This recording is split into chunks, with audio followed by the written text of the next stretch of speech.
we have to return for a minute to that time period. 9/11 had a psychological impact because lack of coordination with that event, the disastrous events of Katrina and Rita, where lives were lost because people did not train together, their communication systems couldn't work together, and you therefore lost critical, urgent time in responding.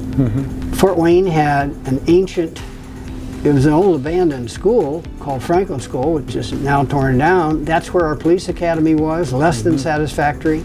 And the fire academy was just a block building. And so as I became mayor, we had those terrible experiences. We said, well, we need to build trust, and with training together and response coordination. So it was part of an overall effort to make city of Fort Wayne and the region the safest city in the country. So we were working to combine our 911 centers, which weren't combined. We were working to train together, which we weren't doing. We were working to use new technology, which we weren't doing. So this was a wonderful opportunity to have a place where we could train together and work together, learn together. In addition, there was 1 million square feet of an abandoned shopping mall called Southtown at that time. I remember that. And so when we looked at the place to put this facility, that encouraged safety in that area. You've got the Kids Safety Village campus there. Yeah, still there. Yeah, absolutely. And so the idea that, kind of out of the ashes of that old torn down mall, we would get a Menards, we would get the Walmart, and we would add the Public Safety Training Academy. So that was the vision that had multiple purposes as the building was designed by your wonderful team to reflect the multiple needs and uses at the time. It's almost 20 years. I mean, it's a pretty amazing situation. It has been, wow. Yeah, so that vision you cast, Graham, really created an impetus for a design conversation beyond a building. And I think that's where the real motivation came for the solution that we ended up with. As we explored the Southtown, actually the Sears building as part of that Southtown, to save that and renovate it, and it was very uninspiring. It was underwhelming, and it really didn't serve the needs. So as we moved through the process to determine what the building could be, it became a new building, and that's what you see today. From a design standpoint, we know we wanted to make it a statement of newness and at the same time of the formality of a public safety building. And then key to the things that you said, Graham, training together, learning together. The idea that if you look at the building, it's organized in these pods, and the pods are arranged in a way to where as you circulate from one pod, which might be the fire station that was designed as a functioning fire station or training facility, and the firing range into the gymnasium or into the classrooms down the hall. The hallways connecting those are designed as streets to where when the police trainees and the fire trainees are going from class to class, there's interaction spaces, there's spaces where they should come together, and there's spaces to relax and interact and talk about, hey, you know what I just learned in here? What did you learn in there? And then when they get to train together and work together, they understand what the training is. So it was almost built and designed as a city. The units that had to function as their own piece, but then interconnected with a streetscape internally to where it created opportunities and created spaces for people to interact and for classes to interact and to hang out and understand what that training was. Well, I think some of the materiality that we chose on the building was, I mean, we do a lot of institutional buildings, and this was no exception. That we know that this building should be a 50 to 100-year building. So the main core structure and the important parts of each one of those components that are in the building are fortified. I mean, they're concrete block. They're terrazzo. It's materials that will last for years and years and years with low maintenance. And then inside each one of those is the flexibility. It was built as lighter construction because we know we might set up an office suite for a 911 response or the 911 center that was there, the backup. It may need to be changed in the future. So anything inside those components were created to be flexible in the future. I mean, we know you have to do some demolition and reorganization, but we weren't building those internal components as permanent as the boxes, so to speak, to really allow that flexibility of this classroom needs to change, needs to be a lecture hall, this classroom needs to change, needs to be a tactical training room. That's all available because it was built in a way that you could flexibly change those spaces. An example of that is after COVID, during COVID, the facility was able to put in high value video in every single classroom in the building. So the off-premise connection to learning could continue. So you could have people, and this could become a center not just for Fort Wayne and Allen County, but you could offer web-based learning systems. So that's where the flexibility of that modular design, I love the kind of conception of this is a city with its different neighborhoods within the building to continue that collaborative, trust-building learning. Just recently, for example, the fire folks had a convocation in person there, a learning system for fire incident command, improving if you have major, let's say, significant fire in a manufacturing facility, a warehouse where there could be explosives or things that could be highly combustible. Right. And with our weather conditions, we're seeing so many more disaster response recovery, even in the Midwest, whether our friends in the Asheville area, floods. I mean, who would have thought that the entire infrastructure of Asheville would be flooded away, including their water and their sewer plants. So wherever you've got that sort of, you said build for the long term. Well, now the next generation of activity there can build on the strong foundation of what you designed for us. And to that point, it was designed, it has those neighborhoods, it has those city blocks with the connected streets, and the idea that it could expand along those streets is evident in 6 different areas. I know we had planned for a deep dive pool for training in that way if we wanted to. So there's a spot laid out for that. There's double redundancy opportunities for generators and infrastructure if we need to do that in the future. But yeah, understanding what those can be and how it can be flexible were important. Oh, it's like any other design process. I mean, it's a listening opportunity and understanding what's going on. We're architects. We don't train for fire and police. We don't train the EMS. We don't know what they go through every day. So trying to understand what that is, what the reality is for the first responders, and then taking how they train and what they do and put it into spaces that align and are observable, so you can see the trainees and what they're doing. You can test different scenarios from close quarters combat to tactical things to how's the fire department responding to this kind of fire, and there's a training center that's the incident command kind of space. But it really is listening, and because like I said, we're architects. We take their vision, their needs, and put them into a floor plan and elevations, and understanding how the spaces work together, and really just letting them go back and forth and what is the need.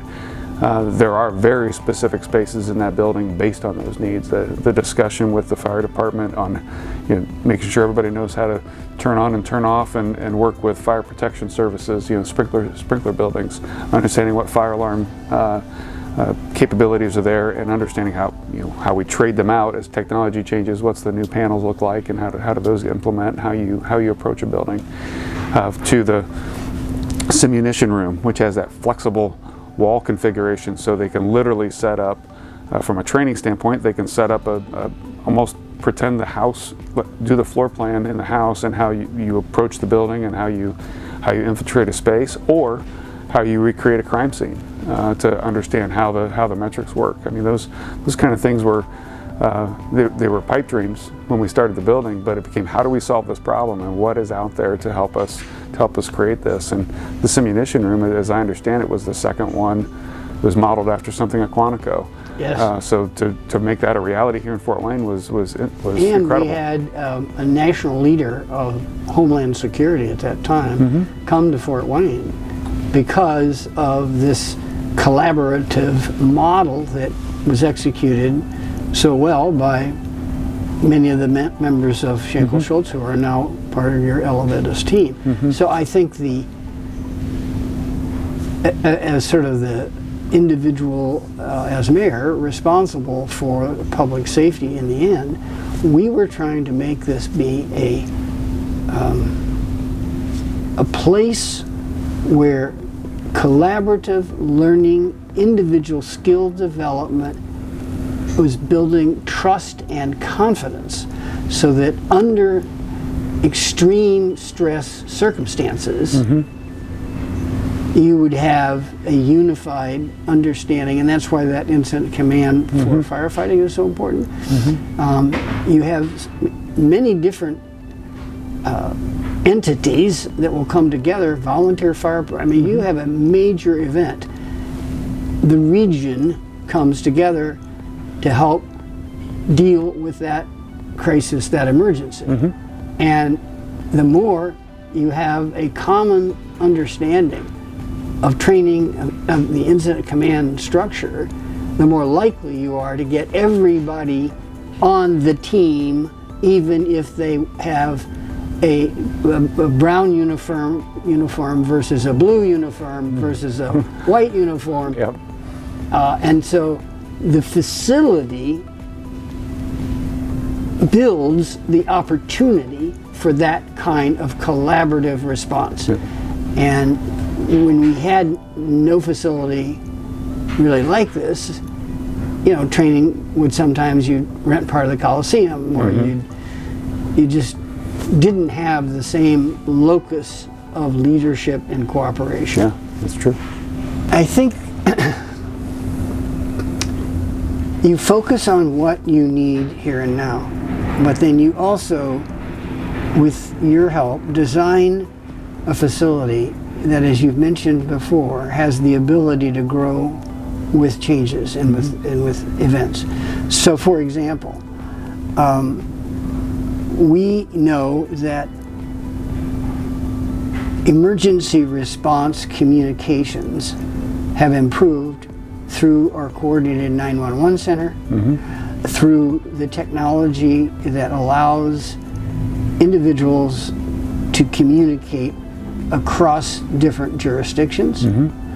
But you still need the opportunity for people to have that face-to-face, one-on-one kind of training. So this modularity that you were talking about, and also the ability to use new technologies that help with just overall building operational efficiency. So for example, the city has allocated resources to put solar on that building, hopefully with some batteries to give it the potential for resilience, and also to change out some of the lighting to lighting that is more energy efficient. You know, higher value LED lighting than what was originally spec'd. So what you have is the building itself changing and growing for the times. So I'm pretty excited about the technology that will assist in the purpose of that regional public safety training academy. I agree. I think one of the, as we've looked and continue to work with the city on the possibilities in that building, we've test fitted multiple options to say, what if we do this and what if we do that, and the flexibility within those neighborhoods has made it very easy to say, if we can try this and we can try that. But to the point of flexibility inside and outside, anticipating what can happen, and you just do your best to guess, and you see the technology coming down the way. But 20 years ago, who would have guessed where we're at today with technology? But it continues to thrive because of the way it was designed with that modularity and flexibility, that it stays relevant and it stays an important piece. And when they swap out material, they swap out technology, it's just continues to improve for our city. I think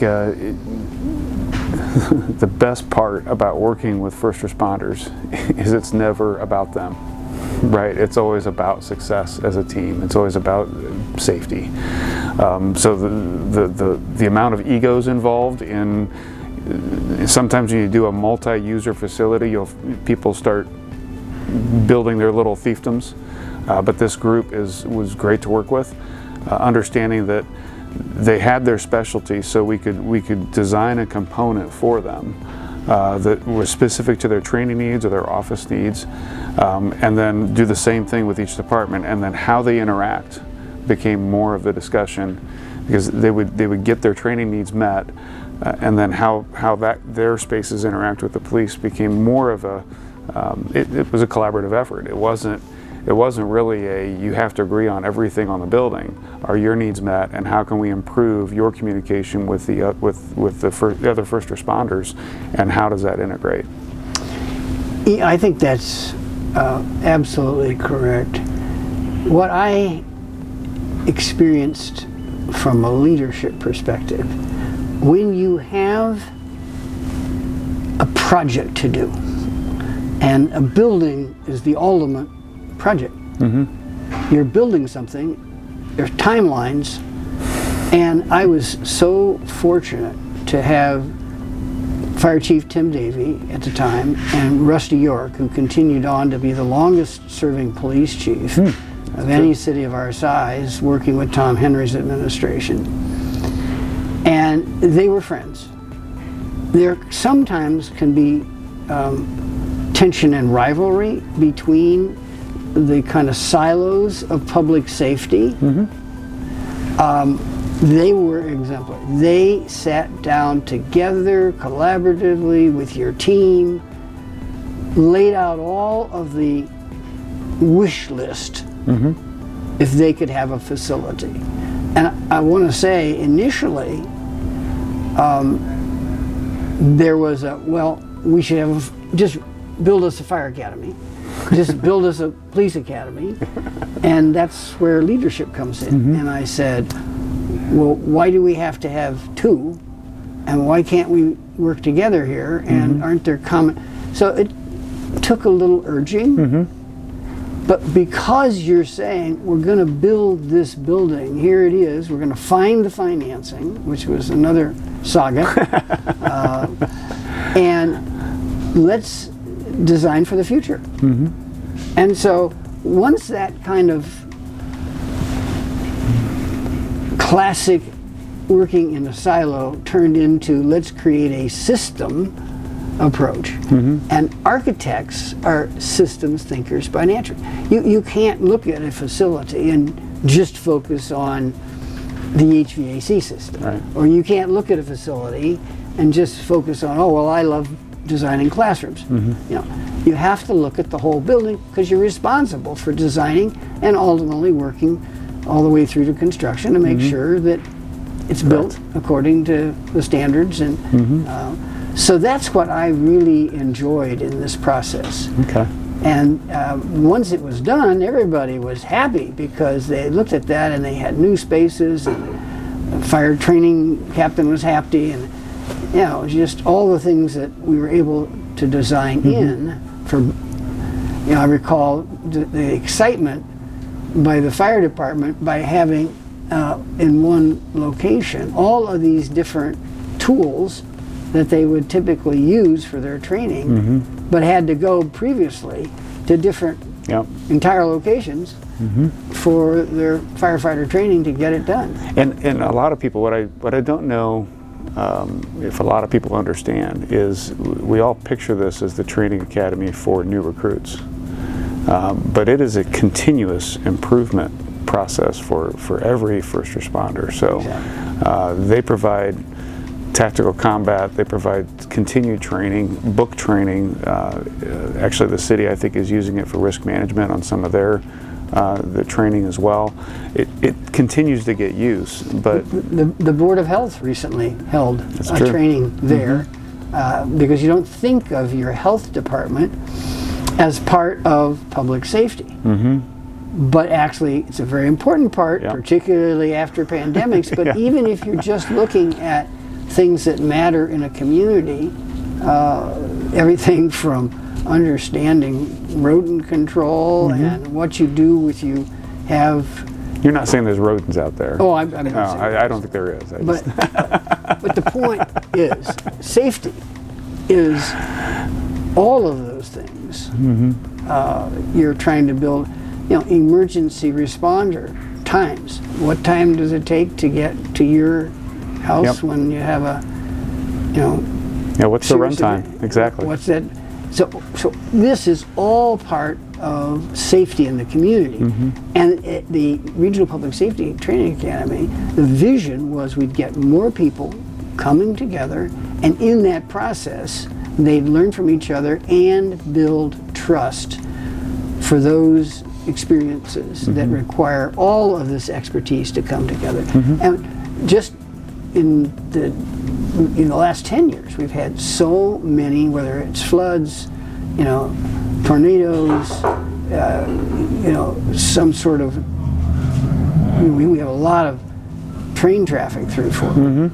And so one of the things we emphasized in that facility was, what do we do to train for derailment of a tanker truck, train tanker that tips over? We just had something similar to this recently in Pennsylvania.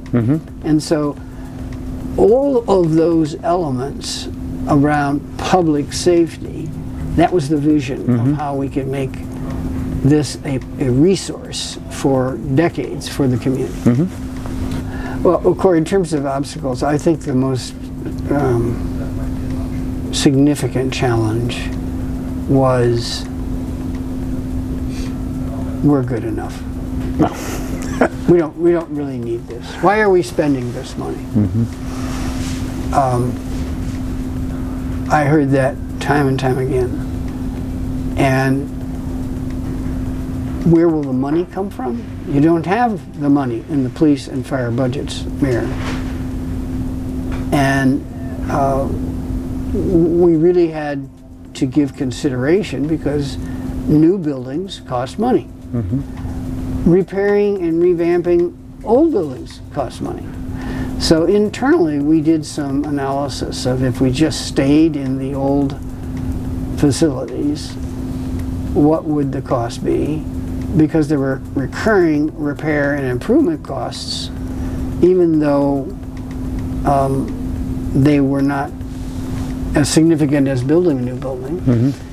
But here's where bipartisan leadership, there are two individuals who were Republicans. Bud Meeks, who was our sheriff for many years and became a state senator, and then his brother Bob Meeks became a state senator. Bob became the chair of the Senate Finance Committee. And with State Senator Tom Weiss and others, by the way, those are Republicans, I am a Democrat, we came together and talked about how we could get some financing in the state budget for this. And part of the regional nature of this came from those discussions. And then initial appropriation was put into the Ivy Tech budget by Senator Bob Meeks. So it took a choir of us to come up with the creative financing. The heart of that was a commitment by the city to use our resources, our bonding resources and other resources.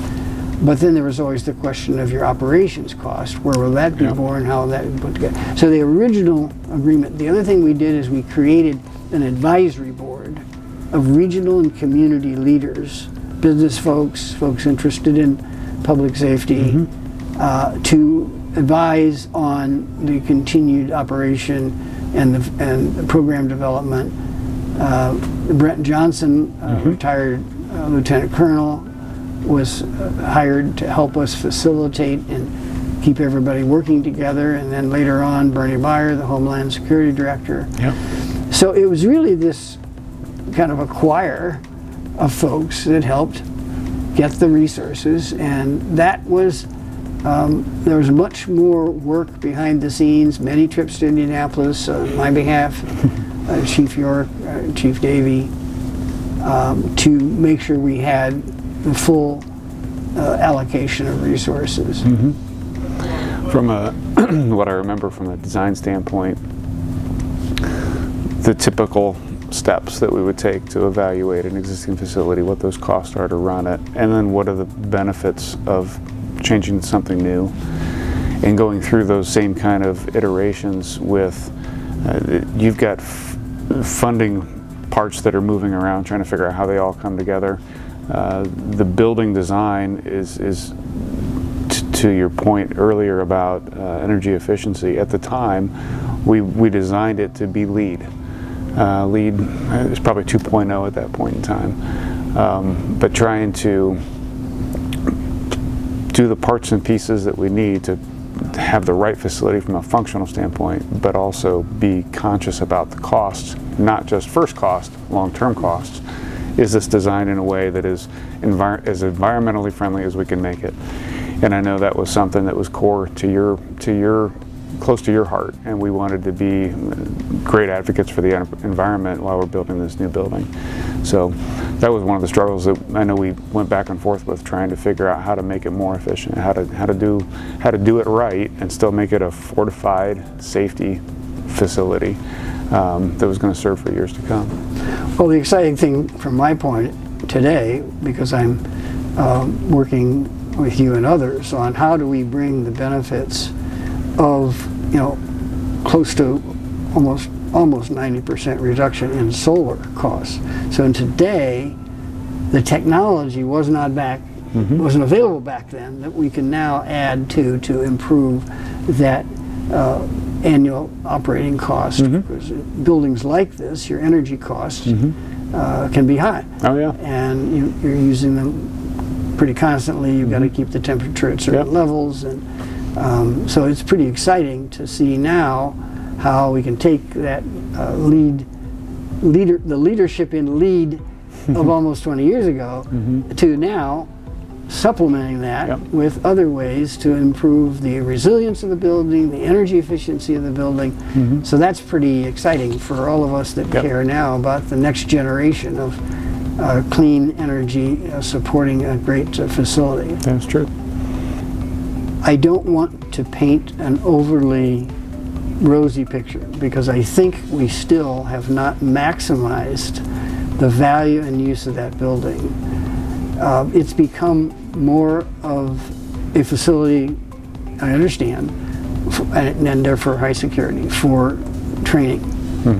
And I'm hopeful that our new mayor will maybe revisit some of the value of having the access to the auditorium, having the access to the gym that's used for the training of officers, and have even maybe just a period of time during the week where it becomes a community-based resource.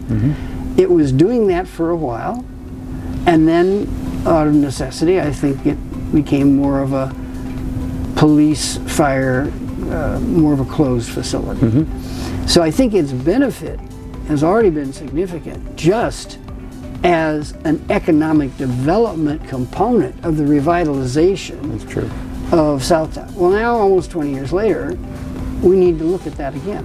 What else can we do for the southeast area, as we are through the city's community development, economic development? So you always are looking to re-engage and revitalize, and I think we're at that period now. And so that's my hope, is that some of the original community-based engagement value, we can recharge. I think that's 100% appropriate, and I think it's right in line with the discussions we've had when we've walked through with some of the trainers currently. It's being underutilized right now. I mean, there's been peaks in time when the integration with Ivy Tech or other universities or high schools are using the facilities because they have a need for space. It'd be nice if that was more permanent instead of a temporary fix. But the uniqueness to this building being, it is a training facility, is hardened to a decent level, but it's not a hardened facility, so that it's built and designed for the public to come in. So the use of the auditorium, can the gym be a part of a community resource? Can the workout facility be a part of a community resource, or is it on demand all the time from the departments that use it? And that's an evaluation that I think is worth doing. But it is a community asset. You're right. When that was built, there was nothing in that 100 acres that used to be the mall, and now we have Walmart, we've got Starbucks, we've got Menards, and a whole cadre of new development right along 27. It became the anchor tenant, right, in a development, and that was part of its purpose, was to say, you know, there were unfounded concerns about public safety in that immediate area, and so by placing the Regional Public Safety Training Academy there, you were also saying to the community, you will have more presence by fire and police with their training facility there than you would without it. And so that was you used the word anchor. I like that. That's a good way, Corey, to talk about it. And I think as we've looked at that facility for the city and for different departments over the last 5 or 10 years to see what is possible, the flexibility we talked about earlier is still there, and it makes it possible to really explore options. I think we've seen some things in the last 5 or 6 years that have caused a renewed interest in it. Obviously, the southeast quadrant and the partnership to work on development opportunities down there is a renewed interest in the area. But on the not so fun side, the George Floyd incident and the riots we had downtown put some of our public safety officials downtown in a compromised position to where we've started looking at places like the Public Safety Academy for what can we move out there. Can we put a double redundant single 911 center out there, and can the building facilitate that? And it's certainly possible, but there are budgetary hurdles as you encountered the first time you did the building. But there are continued discussions because I think everybody in the community understands it's a great asset, and how can we use it more? How can it become more integrated with the community as opposed to it's viewed as a training center by some, and that's it. So I mean, it seems overly simple to say this, but it really is the core. If you know what you need, and you can develop with a client what you need in the space, and then try to think about the future. Every building ought to be adaptable and have growth opportunity. The last thing we want our clients to do is buy a piece of land that they're going to be landlocked with a simple addition, right, or landlocked from the beginning. Some of our clients don't have that opportunity. They've got this land and they got to make it work, and you need to go vertical and figure out how to fit it onto a smaller parcel. But always thinking about what the next step could be. In a fire station, it might be more apparatus, another apparatus bay or two. It might be different sleeping conditions. It might be understanding what this means, what this fire station means, going from a volunteer to a full-time, or vice versa, depending on population changes.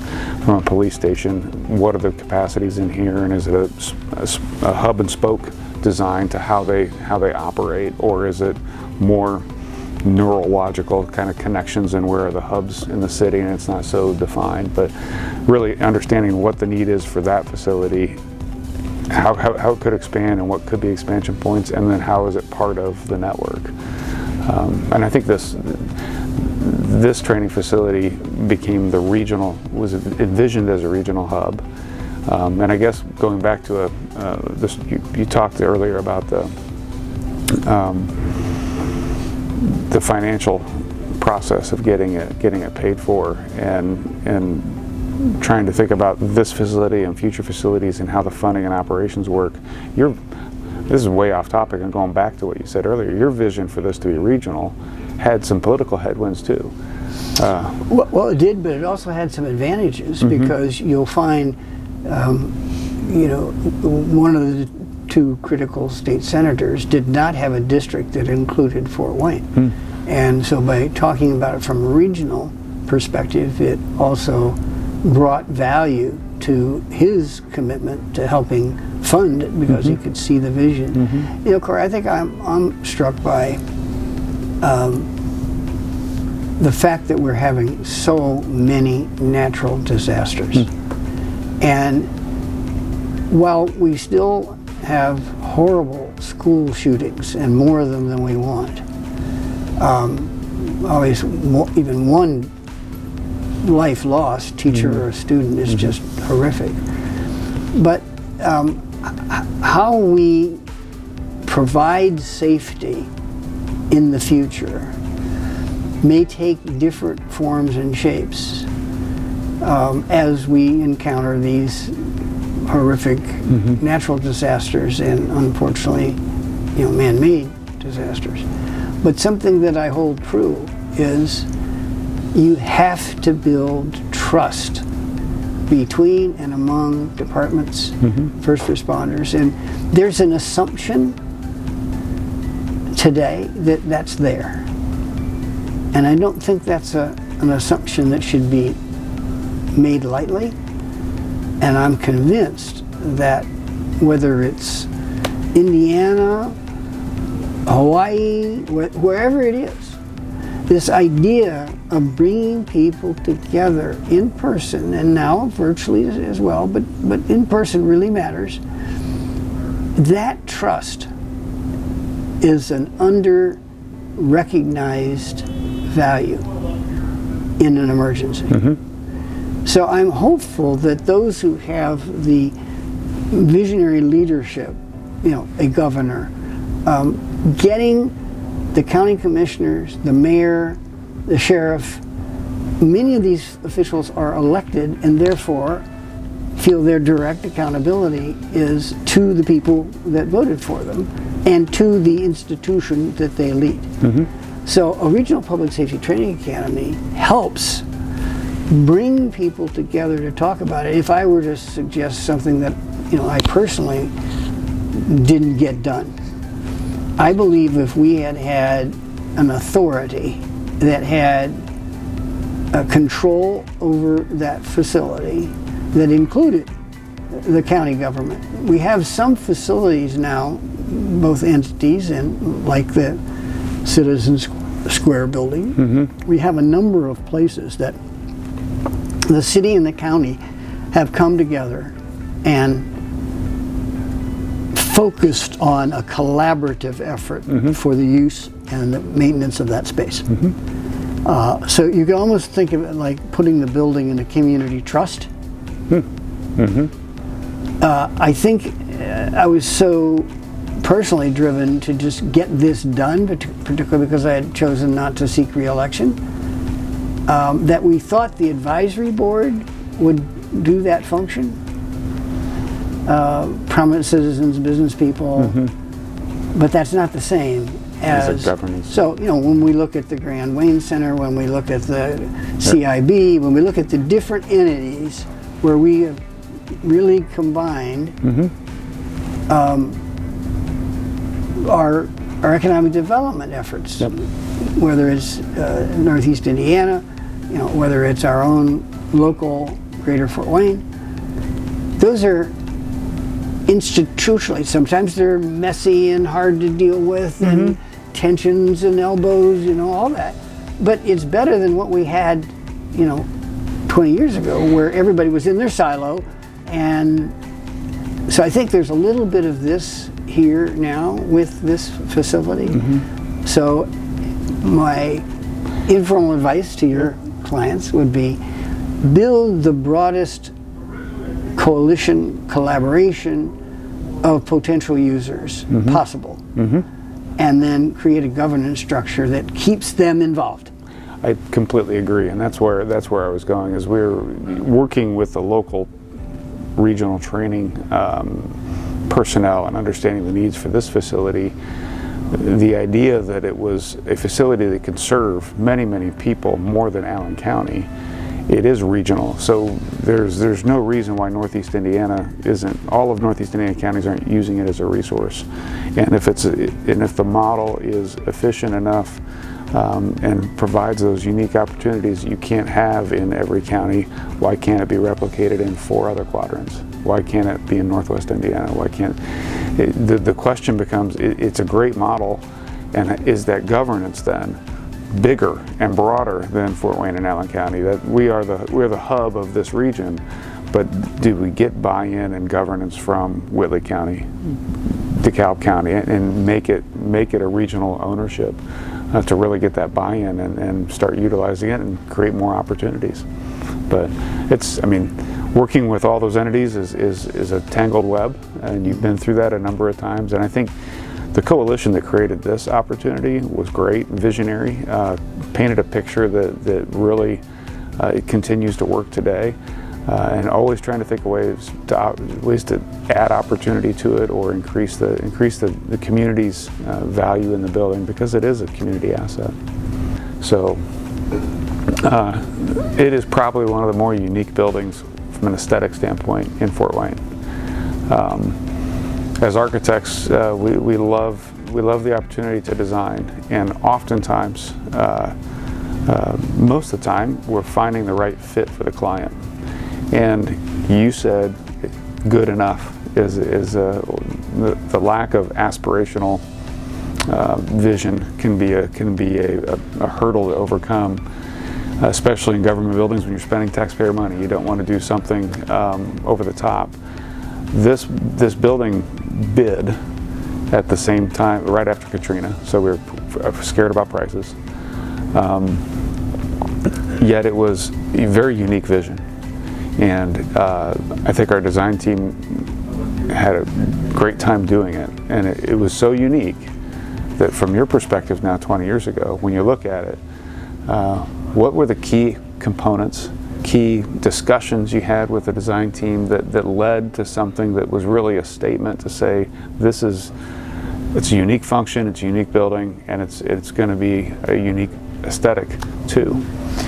Well, I think, Corey, you're absolutely correct that we wanted to make a statement for our region, for our community, and for our nation. So the description first rendered to me from the design team and to our internal police chief, fire chief, others who were working on this, was let's think of this as a small city. And let's think of this, and when you enter and you see this wonderful open space, there was criticism, well, that's not very well used. You know, you've got this beautiful open space. And I said, well, that's not the form function issue. That's on us as we operate that building, because that's a wonderful gathering place. Mm-hmm. You know, when you think of the community, you think of gathering places. You know, one of the reasons we were so excited about Harrison Square and the ballpark was it's not a stadium. It's a community. Mm-hmm. It's a park. You can walk all through it.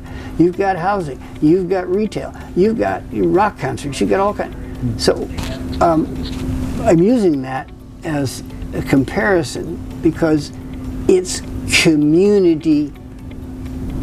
The architecture says community matters. But that requires continued leadership and mm-hmm. thoughtfulness and to utilize the space that was designed for that. So I think what I was most excited about then, and I am now, is it is a signature building that can enhance building trust and engaging community.